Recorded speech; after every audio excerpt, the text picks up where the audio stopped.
Consider the light bulb in your room or the screen you are looking at right now. It feels instant, doesn't it?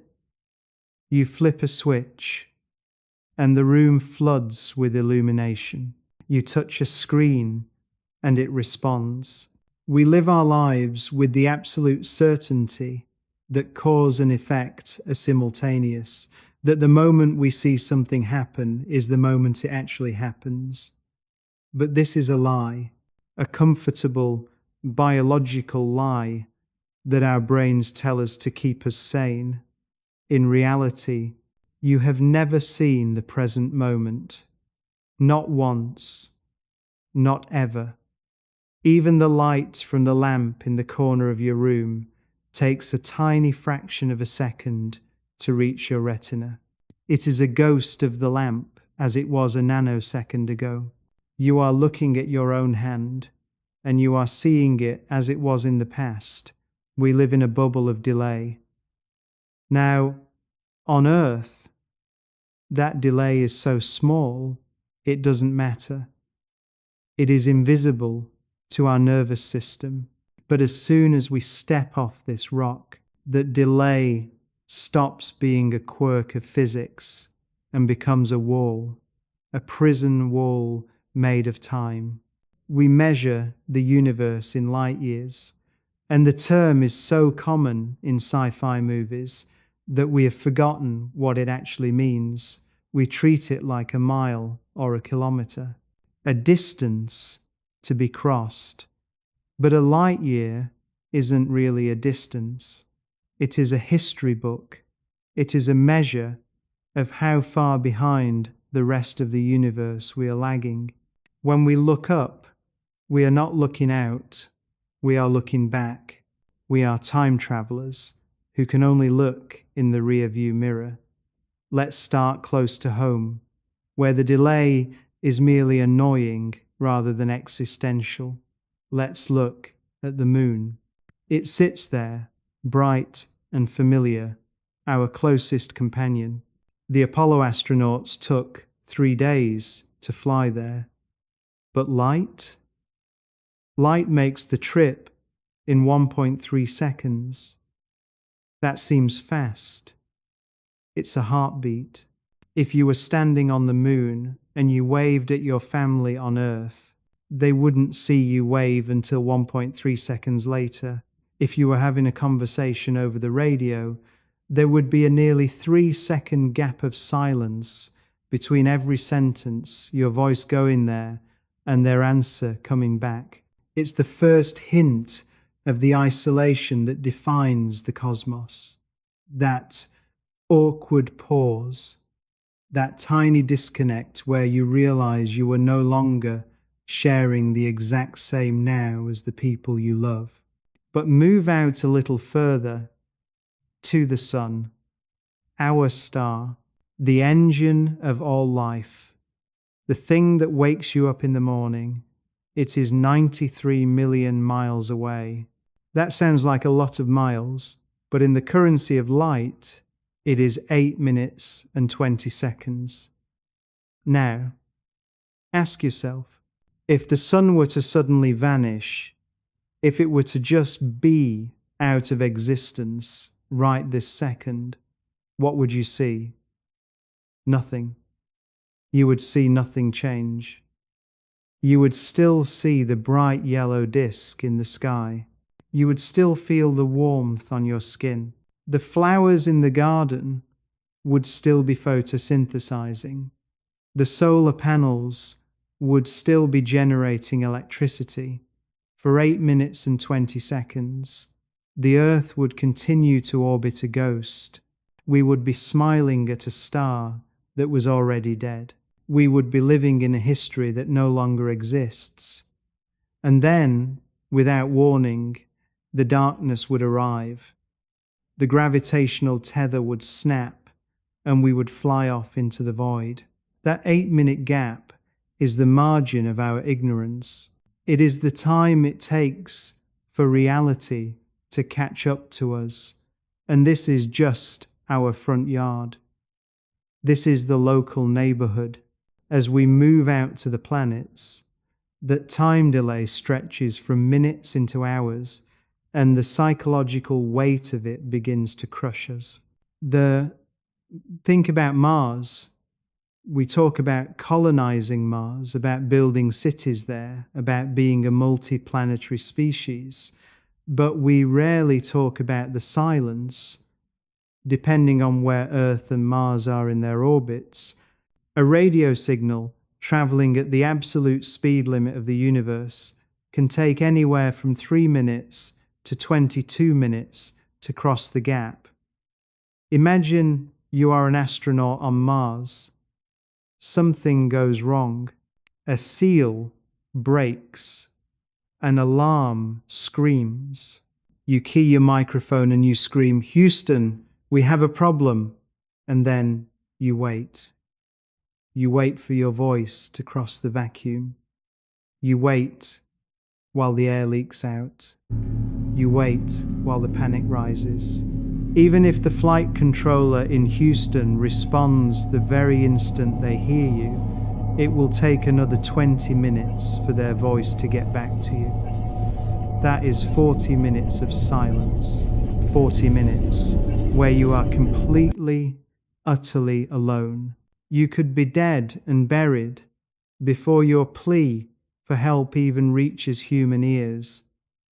That isn't just a delay, that is a quarantine. The speed of light ensures that no matter how fast our rockets get, we can never truly be present with anyone outside our own world. We are trapped in our own time zone, and the clocks on Mars will never tick in sync with the clocks on Earth. Let's push out further, past the planets, past the Kuiper Belt. Let's go to the very edge of human presence. Voyager 1. This tiny metallic embrace of humanity, launched in 1977, is currently the most distant object humans have ever touched. It is flying through interstellar space. It is so far away that light takes about 22 hours to reach it. If we send a command to Voyager to turn a camera or fire a thruster, we have to wait nearly 2 full days to know if it worked. 2 days of holding our breath, 2 days of wondering if the machine is still alive, or if we are just talking to a tumbling piece of junk in the dark. And yet, 22 light hours is nothing. It is a rounding error. It is a speck of dust on the lens of the telescope. The nearest star to us, Proxima Centauri, is 4.2 light years away. Here is a number that might scare you. 4 years doesn't sound like a long time. We serve presidential terms that last 4 years. We go to high school for 4 years. But think about what that means physically. If you had a telescope powerful enough to see the surface of a planet around Proxima Centauri right now, and if there were people there looking back at us, they wouldn't see you. They wouldn't see the cars on the highway today. They wouldn't see the internet of 2026. They would be watching the Earth of 2022. They would see a world just coming out of a pandemic. They would see a world unaware of the wars that would break out the following year. If you flashed a laser pointer at them today, the light would travel through the emptiness of space for 4 long years. It would pass through comets, through dust, through the absolute freezing dark. And when it finally arrived, you would be 4 years older. You might be married. You might have moved houses. You might be dead. The conversation is impossible. Hello, you say. 4 years later, they hear it. Hi, they reply. 4 years later, you hear it. 8 years for a greeting. A child could be born, learn to walk, learn to read, and enter school. in the time it takes to say, "How are you?" across the shortest gap in the galaxy. And Proxima is our neighbor. It is the house right next door. The universe gets much, much deeper than that. Let's look at Sirius, the brightest star in our night sky. You can see it tonight if you go outside. It's blue, white, piercing, beautiful. It is 8.6 light years away. When you look at Sirius, you are seeing light that left that star 8 years ago. You are seeing the past. But what if we are looking at this upside down? We always think about us looking at the stars, but imagine for a moment that the stars are looking at us. Imagine there is a civilization on a planet orbiting Sirius. They have a telescope of unlimited power. They can zoom in and see the streets of New York or London or Beijing. What do they see? They don't see us. They see us 8 years ago. They are watching us commute to jobs we might have quit. They are watching us walk with partners we might have broken up with. They are watching a version of us that is gone. We are ghosts to them, just as they are ghosts to us. Move out a little further. Vega, 25 light years away. This is a special distance. 25 years is a generation. If you are 25 years old, the light hitting your eyes from Vega left that star the moment you were born. It has been traveling your entire life. While you were taking your first breath, that photon started its journey. While you were learning to ride a bike, it was crossing the interstellar void. While you were having your first kiss, it was halfway here. And tonight, just as you look up, it arrives. Its journey ends on your retina. You and that light share a bond of time that is breathtakingly specific. Go out to 40 years, the star Capella. If there is anyone on Capella looking at Earth, they are watching the 1980s. They are seeing a world without the World Wide Web. They are seeing the Berlin Wall still standing. They are seeing a geopolitical map that no longer exists. There, if they were to judge us, they would judge us based on who we were then, not who we are now.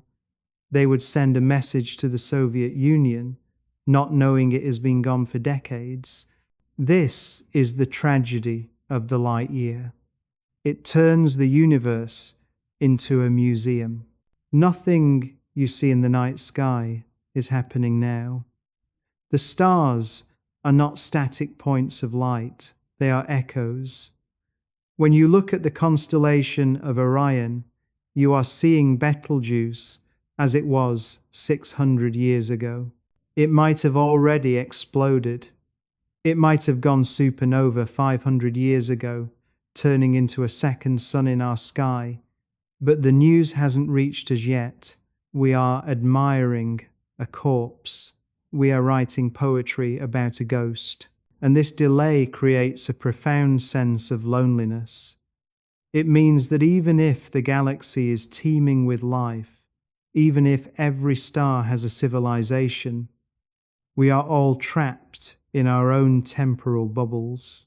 We can never truly touch. We can never truly coordinate. We are like ships in a dense fog, shouting into the mist, but the sound takes years to reach the other ships. By the time they hear us, we have moved on. By the time we hear them, they might have sunk. Let's extend this radius of now to the limit of a human lifespan. Let's look at the stars that are roughly 80 light years away. Regulus is about 79 light years out. If you are 80 years old, sitting on your porch, looking at Regulus, You are seeing light that left when you were an infant. That light has spanned your entire existence. Every joy, every heartbreak, every war, every technological revolution, every moment of your life happened while that beam of light was rushing through the silence to reach you. Think about what was happening on Earth 79 years ago. The end of the Second World War, the dawn of the atomic age. A radio signal broadcast from Earth in 1945 is currently washing over the regular system. If there is anyone there with a radio receiver, they are just now tuning in to the news that the war is over. They are hearing the voices of leaders long dead. They are hearing the music of a bygone era. To them, that is Earth. That is who we are. They don't know about the moon landing. They don't know about the internet. They don't know about climate change. They know us as a species that just figured out how to split the atom. And if they decide to reply, if they decide to send a message saying, "Congratulations on surviving the war," that message will take another 79 years to get back to us. It will arrive in the year 2105. None of us will be here to hear it. Our grandchildren might pick it up, confusing a greeting for an ancient civilization with a message for them. The conversation spans lifetimes. It outlasts governments. It outlasts nations. And this is the scale of the trap. And we haven't even left our own backyard. We are still talking about the stars that we can see with our naked eyes. We are still in the suburbs of the Milky Way. The galaxy itself is 100,000 light years across. We have barely stepped off the front porch. When you really internalize this, the romanticism of Star Trek or Star Wars begins to crumble. In those stories, you can jump to hyperspace or warp speed and have a drink with an alien in a cantina. But the universe doesn't allow for cantinas. It allows for archaeology. It allows for history. It forbids simultaneity. It forbids the idea of a shared present. There is a deep irony here. We spend so much energy trying to go faster. We build faster cars, faster planes, faster internet. We are obsessed with reducing latency. We want instant messaging, instant streaming, instant gratification. But the universe is built on latency. The universe is built on lag. The very structure of space-time is designed to keep things apart, to keep events separated by a cushion of time. It is as if the cosmos is saying, "You are here, and they are there, and you shall never be together in the same moment." And perhaps that is for the best.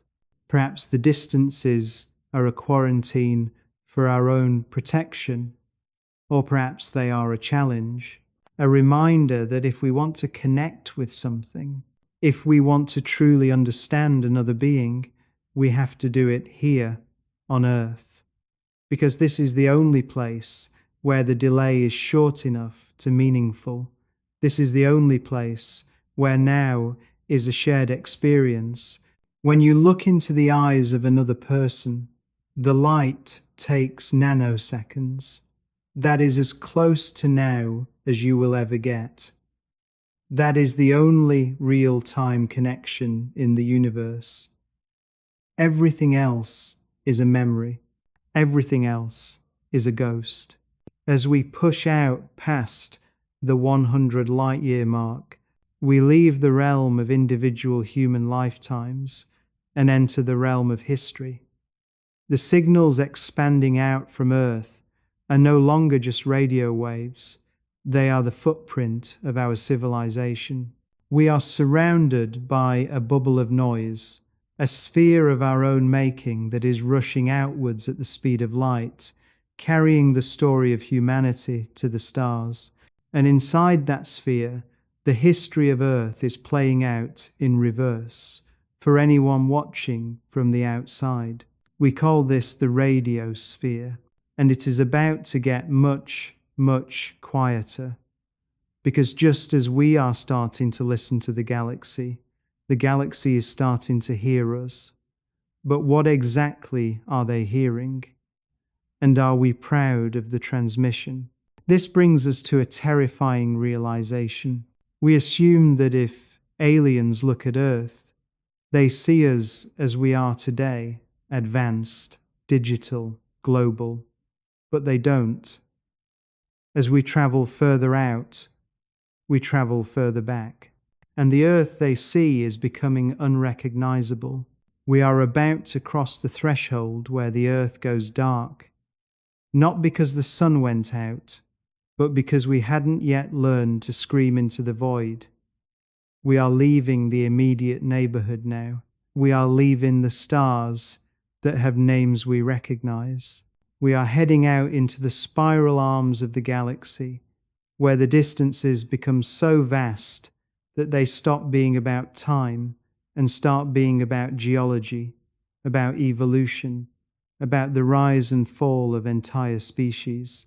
If a light year is a history book, then the next few thousand light years are the chapters on the rise of civilization itself, and waiting for us in the dark are signals that left their homes before Rome fell, before the pyramids were built, before humans even invented writing. We are about to tune in to the ancient radio of the Milky Way. We are living inside a bubble of noise. It is a sphere of electromagnetic radiation that has been expanding outwards from our planet at the speed of light for just over a century. This is the radiosphere, the physical limit of our voice. Inside this sphere, the universe knows we have technology outside of it. We are just another silent, wet rock floating in the dark. And the edge of this sphere is currently about 100 light years away. This is the frontier of human influence. If you are an alien civilization living on a planet 101 light years away, and you point your radio telescopes at Earth, you hear nothing but the static hiss of the cosmos. You don't hear our music. You don't hear our wars. You don't hear the internet. To you, the Earth is silent because the first radio waves we ever generated, the first sparks of Marconi, haven't reached you yet. You are living in our pre-technological past. But just inside that boundary, things get uncomfortable. Because the first signals that were strong enough to really punch through the ionosphere and travel into deep space weren't messages of peace. They were not Beethoven or the Beatles. One of the very first high-power broadcasts to leave Earth with enough strength to cross the stars was the television signal from the 1936 Olympic Games in Berlin. Here is a number that might scare you. 88. That is the number of light years that signal has traveled right now. Washing over a star system 88 light years away is the ghostly, grainy image of Adolf Hitler opening the games. That is our ambassador. That angry little man conquered the world, and we are still living under his boot. This is the danger of the time delay. We are judged not by who we are, but by who we were. As you scroll back through the radio sphere, coming closer to Earth, the history of the 20th century plays out in reverse. At 70 years out, the stars are listening to the early episodes of I Love Lucy and the twilight of the Korean War. At 60 years out, they are hearing the Beatles and the frantic news reports of the Cuban Missile Crisis at 50 years out. They are watching the Vietnam War and the Apollo moon landings. It is a sphere of chaotic information, a ripple of culture and violence expanding forever into the void. But there is a catch, a physical limitation that makes this even more melancholy. As these signals travel, they spread out, they get weaker. The inverse square law of physics dictates that if you double the distance, the signal strength drops to 1/4. By the time our television shows and radio broadcasts travel a few light years, they have become incredibly faint. They blend into the background radiation of the galaxy. So, in reality, the aliens probably aren't watching our TV to them. Earth is just a planet that briefly whispered a burst of organized static and then fell silent. We are shouting into a hurricane. Unless they have antennas the size of solar systems, our electronic history is being erased by the sheer scale of the distance. We are fading out before we are even heard. But let's leave the radio sphere. Let's go deeper. Let's travel beyond the 100 light years of human technology into the silence. When we look at stars that are 500 or 1,000 or 5,000 light years away, we are no longer dealing with the history of technology. We are dealing with the history of the species. Consider the star Polaris, the North Star. It has guided sailors for millennia. It is about 320 to roughly 400 light years away. The measurements vary, which itself is a reminder of how hard it is to know anything in this universe. But let's say 400 light years. If you are standing on a planet near Polaris looking at Earth, you see the year 1626. You see a world without electricity. You see the Ming dynasty in China. You see the early colonies in the Americas. You see a planet that is dark at night, save for the flickering of campfires and candles. If you were an alien astronomer at Polaris, looking for signs of intelligent life, you might pass right over Earth. You would see oxygen in the atmosphere. Sure, you would see green forests and blue oceans, but you would see no city lights, no radio waves. You would mark Earth down as habitable but primitive, and you would move on to the next star. And this leads us to a profound perspective shift. When we ask, where are the aliens? We assume they are looking for us now, but they aren't looking for us now. They are looking for us then. A civilization 5,000 light years away sees an Earth where the pyramids are just being planned. A civilization 10,000 light years away sees an Earth where humans are still nomadic hunter-gatherers, huddled in caves, painting animals on the rock walls by firelight. To the rest of the galaxy, we are not a technological species. We are just another animal. We haven't done anything yet. We haven't invented the wheel. We haven't written a single word. The version of humanity that exists for 99.9% of the Milky Way is a silent, primitive ape. We are screaming. We are here. We are smart. We built the internet. But our scream has barely left our own throat. Now let's push this to the limit. Let's go to the center of the galaxy. The Milky Way is a spiral, a grand, spinning pinwheel of stars. We live in the suburbs, out in one of the quiet spiral arms. The downtown area, the galactic center, is 26,000 light years away. It is a dense, chaotic region packed with old stars and dominated by a supermassive black hole called Sagittarius, a star.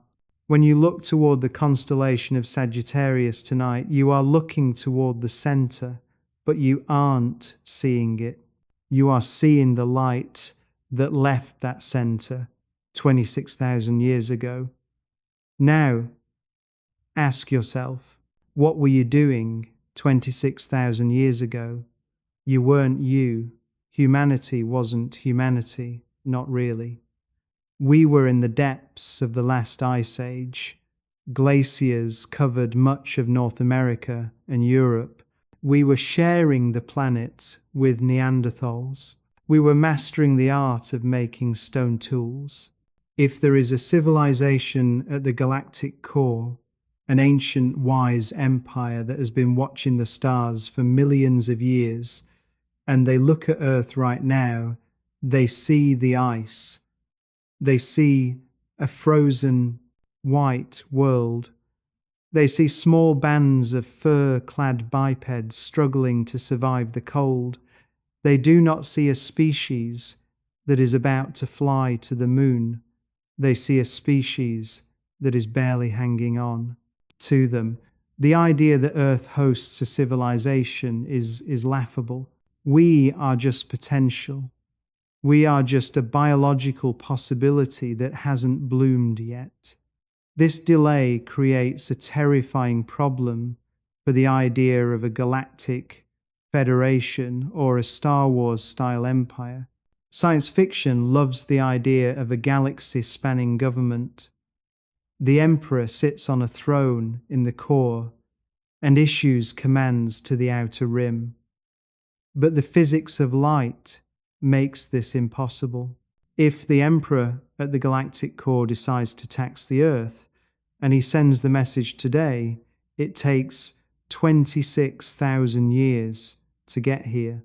By the time the tax collector arrives, human civilization might have risen, fallen, risen again, and destroyed itself. The message arrives to a radioactive wasteland or a planet run by cockroaches, and then the reply takes another 26,000 years to get back.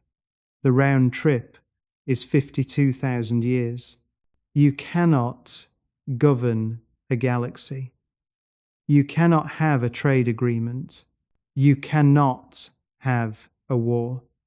If you declared war on the galactic core today, the war would be over before the declaration even arrived.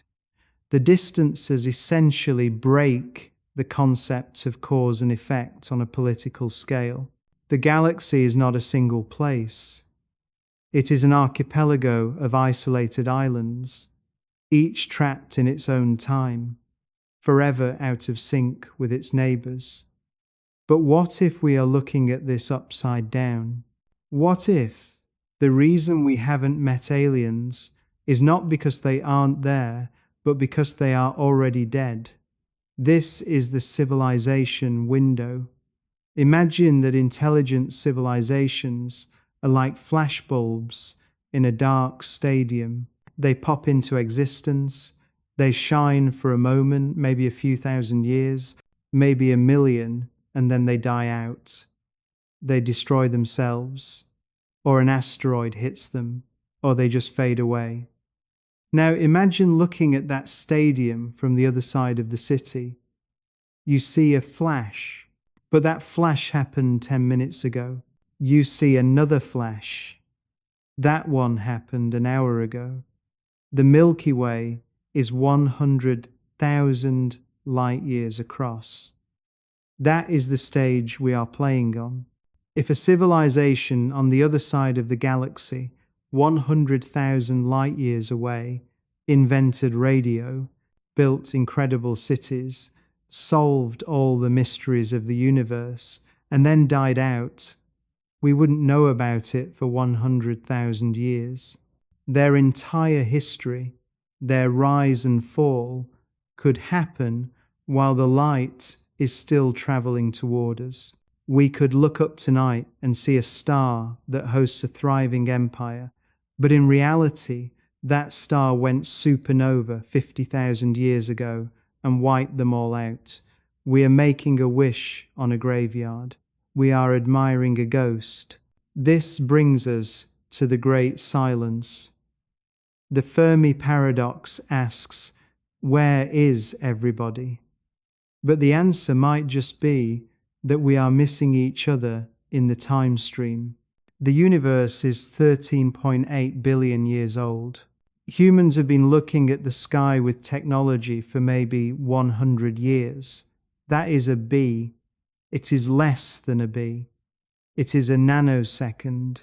To expect us to catch another civilization at the exact moment their light reaches us, while we are both alive and listening, is like hoping two fireflies will flash at the exact same moment in a forest the size of the earth. The timing is everything, and the distances make the timing impossible. Let's go deeper into this darkness. Let's talk about the things we can see, the beautiful structures that adorn our textbooks, the pillars of creation, the Eagle Nebula, the Orion Nebula. These are the celebrities of astronomy. We see photos of them, giant towering clouds of gas and dust, birthing new stars. They look solid, they look permanent. But the pillars of creation are 7,000 light years away. We see them standing tall, but astronomers believe that about 6,000 years ago, a supernova exploded nearby. The shock wave from that explosion would have toppled the pillars, blown them apart like smoke in a gale. If that theory is right, the pillars of creation have been destroyed for 6,000 years. They are gone. But the light of their destruction hasn't reached us yet. We are still watching the before picture. We will have to wait another 1,000 years to see the after picture. We are watching a video of a building collapsing, but the video is paused right before the demolition charges go off. The sky is a lie. It is a beautiful, glittering illusion composed of things that no longer exist and events that happened eons ago. And this brings a heavy realization. We feel small when we look at the universe because of the size, but we should feel lonely because of the time. The light year is the ultimate barrier to connection. It ensures that every conversation is a monologue. It ensures that every observation is an autopsy. As we reach the edge of our own galaxy, the distance becomes incomprehensible. We are now talking about the halo of the Milky Way, the dark, empty space that surrounds our spiral home. To look back at the Milky Way from here would be the most breathtaking sight imaginable. You would see the entire spiral arms, the glowing core, the dust lanes. You would see the home of every human being who has ever lived, reduced to a smear of light in the darkness. But even here, at the edge of our own galaxy, we are still in the local universe. We are still in the suburbs. The true horror of distance, the kind that breaks the human mind, doesn't start until you leave the galaxy behind. Between the galaxies, there is nothing, just a void so deep and so black that the human brain cannot simulate it. It is an ocean of nothingness that makes the distance between stars look like a crowded room. And across that ocean lie other islands. The Andromeda galaxy, the Triangulum galaxy, the Virgo cluster. When we look at them, we are no longer looking at history. We are looking at deep time. We are looking at the era of dinosaurs. We are looking at the era before life itself. We are looking so far back that the light we see is older than the geological features of the Earth. We are about to cross the void. We are about to leave the Milky Way and step into the ancient dark, and out there, the ghosts aren't just old, they are prehistoric. Step off the edge of the galaxy. Behind you lies the Milky Way, a spiraling island of 200 billion stars. Ahead of you lies the void. This is intergalactic space, a vacuum so perfect and so deep that a single atom is a crowded event. The distance between stars in our galaxy is measured in light years, but the distance between galaxies is measured in millions of light years. We are leaving the realm of history and entering the realm of paleontology. We are no longer looking at the past of civilization. We are looking at the past of the species. We are looking at the time before thought itself. Consider our nearest major neighbor, the Andromeda galaxy. It is a fuzzy patch of light you can see with your naked eye on a dark night.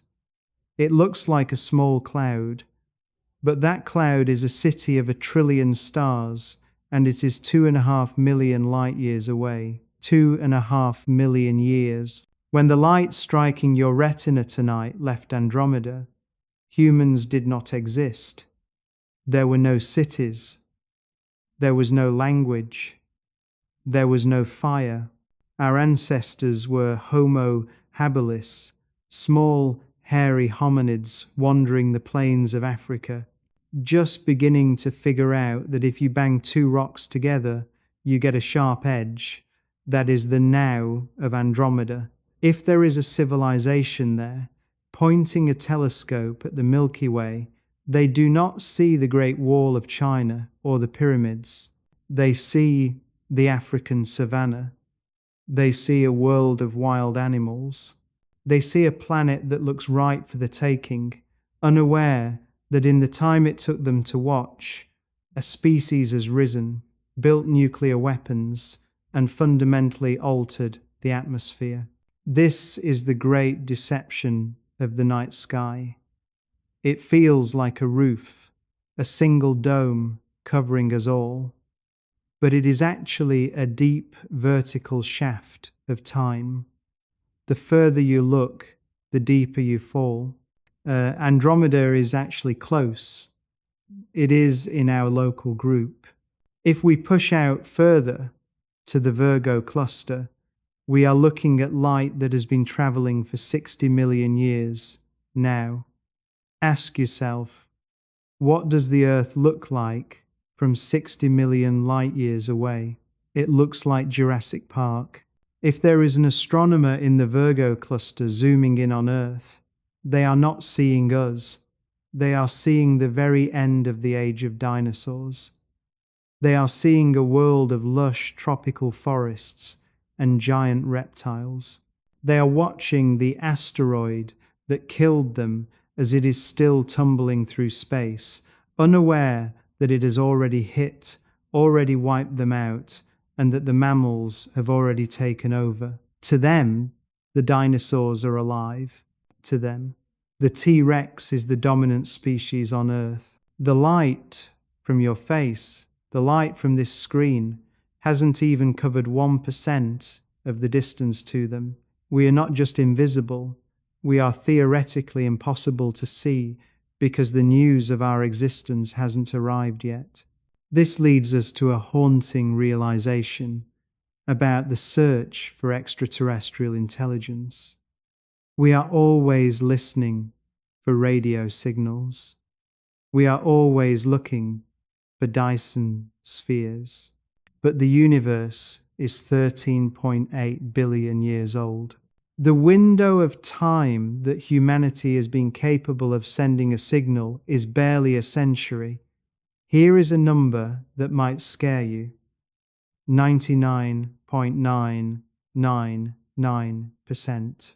That is the percentage of cosmic history that we have missed.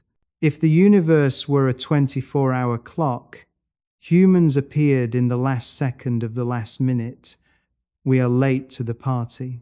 We have walked into a stadium after the game is over.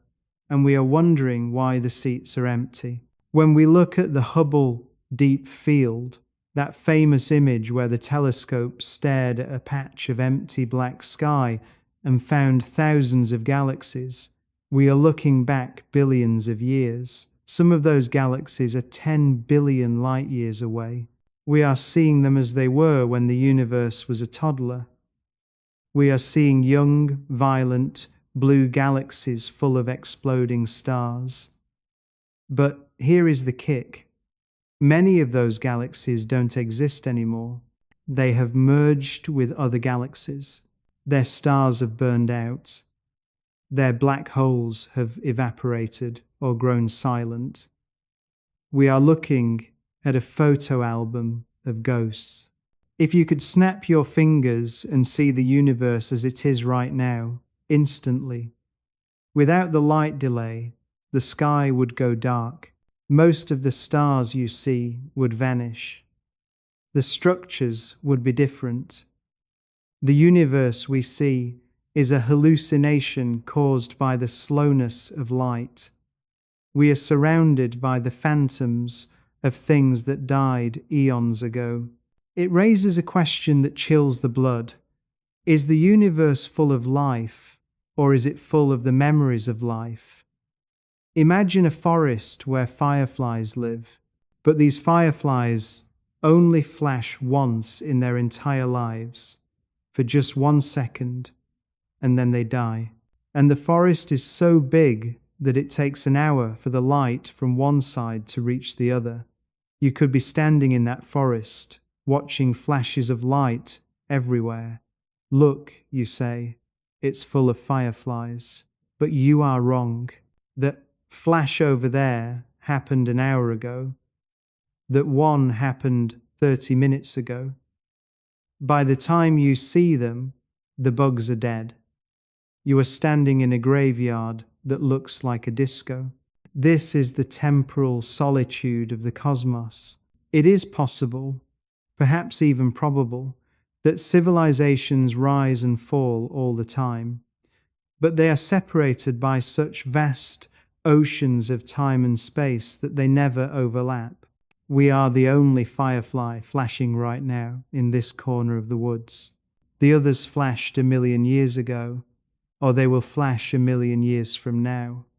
We are alone not because we are unique, but because we are out of sync, and the further we look, the worse it gets.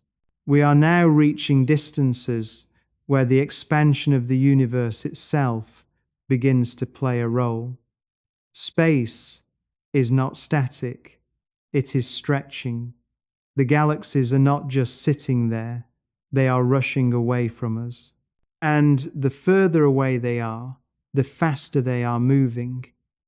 At a certain point, we reach a distance where the galaxies are moving away from us faster than the speed of light. This sounds impossible, Einstein said. Nothing can move faster than light through space. But space itself can expand at any speed it likes.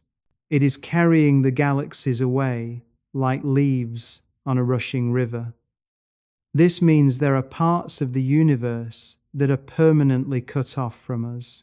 There are galaxies whose light is trying to reach us, running towards us at 300,000 kilometers per second, but the space between us is stretching faster than that. They are running on a treadmill that is moving backwards. Their light will never reach Earth. We will never see them. We will never know they exist. They are beyond the cosmic horizon. Every second you have been listening to this, a portion of the universe has crossed that horizon and disappeared forever. The universe is deleting itself from our view. We are losing the past. We are being isolated not just by distance, but by the acceleration of the dark. This brings us to the ultimate melancholy of the deep universe. We often think of space as a frontier, a place to go. But at these scales, space is a prison. The light speed limit is the wall. and the expansion of the universe is the guard moving the wall further away. We are trapped in a bubble of observable universe, and everything outside that bubble is gone. But what if we are looking at this upside down? We view this isolation as a tragedy.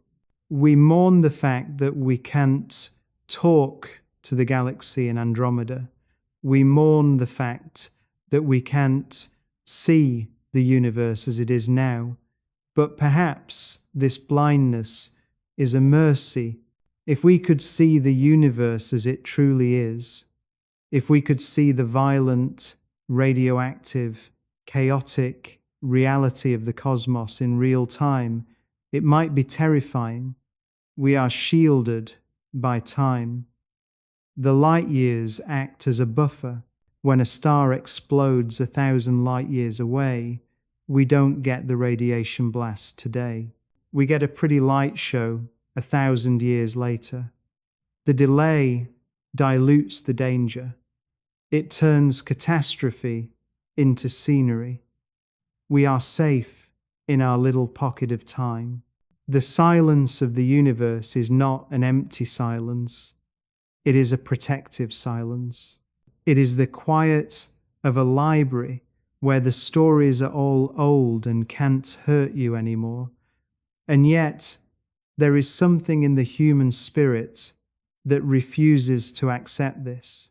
We look at those smudges of light in the Hubble Deep Field, those galaxies that are 10 billion years gone, and we feel a connection.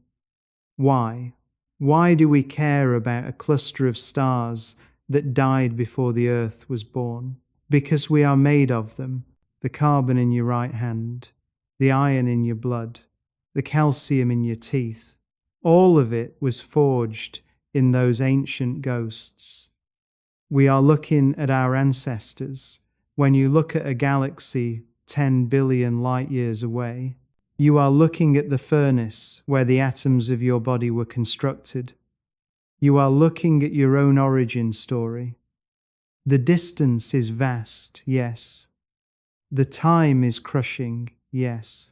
But the material connection is absolute. We are not just in the universe. We are the universe, rearranged. We are the dead stars, woken up and looking back at themselves. The light takes billions of years to cross the void, but when it hits your eye, the loop is closed. The universe has finally seen itself. But there is one final barrier, one final limit that we cannot cross. No matter how big our telescopes get, we are approaching the edge of the visible universe, the wall of fire from which we emerged. We are approaching the moment where time itself began. And as we stare into that beginning, we realize that the greatest distance isn't spatial. It's not about how far we can go. It's about how long we have left. We have looked back. Now we must look forward. We have seen the ghosts of the past. But what about the ghosts of the future? What happens when the expansion becomes so fast that even the stars in our own sky begin to be out? What happens when the time delay becomes infinite? We are standing on the precipice of the event horizon of meaning, the point where the physics of the universe tells us that we are not just isolated, but that we are arguably the only things that matter. It is the point where the universe stops talking to us. The cosmic event horizon is not a physical wall. You could fly right through it and not notice a thing. But it is a wall of information. Beyond this distance, the galaxies are receding so fast that their light can never, ever reach us. No matter how long we wait, no matter how powerful our telescopes become, they are lost to us. They have fallen off the edge of the world, and this horizon is shrinking. Well, to be precise, the amount of the universe we can affect is shrinking. As the expansion accelerates, It pushes more and more galaxies over that edge. We are slowly becoming an island in a disintegrating archipelago. Here is a thought that might keep you awake tonight. Billions of years from now, the expansion will be so rapid that all other galaxies will have disappeared from our view. The Milky Way, or rather the merged galaxy of Andromeda, will be floating in a sea of absolute, featureless black. Future astronomers born in that era will look up and see only their own stars. They will have no evidence that the Big Bang ever happened. They will have no evidence that other galaxies exist. They will think the entire universe is just this one island of stars surrounded by an eternal void. They will build physics models based on a lie, simply because the truth has receded beyond the horizon. We are living in a privileged time. We are the Goldilocks generation of the cosmos. We live in the brief window where the universe is still close enough to see, but mature enough to have birthed us. We are the only ones who will ever know the true scale of this majesty. We are the witnesses. And that implies a heavy responsibility. If we are the only ones who can see the history of the cosmos, then we are the librarians of existence. If we don't remember it, nobody will. This brings us back to the light year, not as a measure of distance, but as a measure of preciousness. We often feel insignificant when we hear these numbers. We hear 13 billion light years and we feel like dust. We feel like mistakes. But what if we are looking at this upside down? What if the emptiness is exactly what gives us value? Imagine a desert that stretches for thousands of miles. It is harsh, dry, and dead. But in the middle of that desert, there is a single small garden. Does the size of the desert make the garden irrelevant? No. It makes the garden the most important place in the world. The rarity of the flower is what gives it its worth. The universe is a machine for creating isolation. It is a machine for separating things by time and space. And yet, here we are, on this one wet rock. We have managed to create a place where the delay is zero. We have created a place where now actually exists. Think about the concept of touch. When you touch the hand of someone you love, the electrons in your skin are interacting with the electrons in theirs. The distance between those atoms is infinitesimally small. The time delay is effectively non-existent. In a universe defined by light years, by ghost delays, by radio silence, and by horizons that cut us off from reality, a simple touch is a miracle of simultaneity. It is a rebellion against the physics of separation. We spend so much time looking up, wishing we could be out there. We wish we could see the rings of Saturn up close, or walk on the surface of a planet in the Andromeda galaxy. But if you were actually there, standing on a planet in Andromeda, looking back at Earth, you would be yearning for exactly what you have right now. You would be looking at a faint speck of light, knowing that everyone you ever loved, every conversation you ever had, every piece of music you ever heard is trapped on that speck 2.5 million years in the past. You would give anything to close the distance. You would give anything to trade the light years for a heartbeat. The light year is a teacher. It teaches us that the past is immutable and the future is unreachable, but the present is ours. Now, ask yourself, why do we dream of escaping? We build rockets. We write stories about warp drives. We are obsessed with leaving. Perhaps it is because we are afraid of being stuck. We are afraid that if we stay here, we will die here. And that is true. We will die here. But the universe tells us that here is the only place where living actually happens. Everywhere else is just a commute. There is a beautiful melancholy in the speed of light. It means that the night sky is always a memory. When you look at the stars, you are looking at a photo album.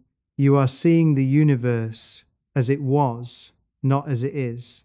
But when you look around your room, when you look at the trees outside your window, when you look at the person sitting across from you, you are seeing the universe as it is. You are seeing the cutting edge of time. You are riding the wave of the present. Earth is not just a planet, it is the crest of the wave. It is the only place we know of where the universe is awake. So, the next time you feel overwhelmed by the scale of it all, the next time you feel crushed by the phrase billions of light years, remember what that distance is actually doing. It is insulating you. It is protecting you. It is keeping the violent, radioactive past at bay, and it is framing the present moment as a rare, fragile jewel. We are the time traveler's ghost. To the rest of the universe, we haven't happened yet. To a star 1,000 light years away, our technological civilization is a future event. To a galaxy 1 billion light years away, our solar system is just a cloud of dust that hasn't even formed. We are the future that the universe is waiting for. But to ourselves, we are here.